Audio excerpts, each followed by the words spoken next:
Lyca productions Subaskaran தயாரிப்பில் அறிமுக இயக்குனர் ஏ.ஆர். ஜீவா இயக்கத்தில் அனுபாமா பரமேஸ்வரன் நடிப்பில் லாக்டவுன் டிசம்பர் 5 முதல் திரையரங்குகளில்.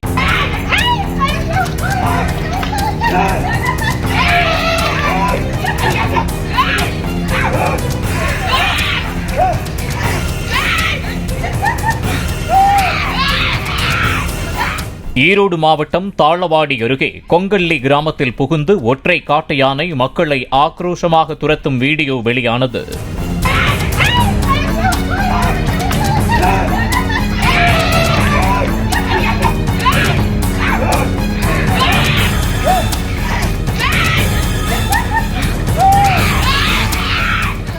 லைகா புரொடக்ஷன்ஸ் சுபாஸ்கரன் தயாரிப்பில் அறிமுக இயக்குனர் ஏ.ஆர். ஜீவா இயக்கத்தில் அனுபாமா பரமேஸ்வரன் நடிப்பில் லாக்டவுன் டிசம்பர் 5 முதல் திரையரங்குகளில். பிளே ஸ்டோர் மற்றும் ஆப் ஸ்டோரில் இருந்து பாலிமர் செயலியை QR கோடு மூலம் பதிவிறக்கம் செய்யுங்கள். செய்திகளை உடனுக்குடன் பெறுங்கள்.